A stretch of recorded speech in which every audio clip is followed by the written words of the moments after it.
আল্লাহর কথার কোনো গোয়া মাথা আমি কিছুই পাই না।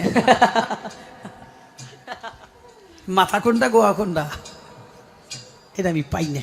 তা আল্লাহ যে কইল প্রথম সৃষ্টি আমার এশক, প্রথম সৃষ্টি আবার কয় আমার আরশ, প্রথম সৃষ্টি আবার কয় নূর, প্রথম সৃষ্টি আবার কয় রূহ।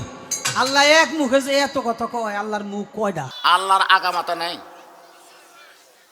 আল্লাহ একই মুখে কয় কথা কয়। আর আবুল সরকার কাছে চার কথা। আবুল সরকার সেইগুলো কথা বলেছে, একটাও কোরআন হাদিসে নাই। জোরে কর কথা ঠিক কিনা? সম্পূর্ণ বানোয়াটি বাউলের কথা। আমার আল্লাহকে এমন ভাবে কথা বলল, যে কথা আপনাদের সামনে বলতে আমার লজ্জা হয়। আমি সে কথা বলবো না।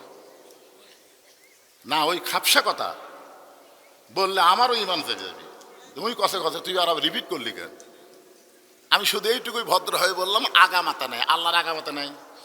আমরা বলবো এই 90% মুসলমানের দেশে আল্লাহ নবী নিয়ে যারা কটাক্ষ কথা বলবে, তাদের কোনো আস্ত বাংলার জমিনে থাকবে না। জোরে কোন কথা ঠিক?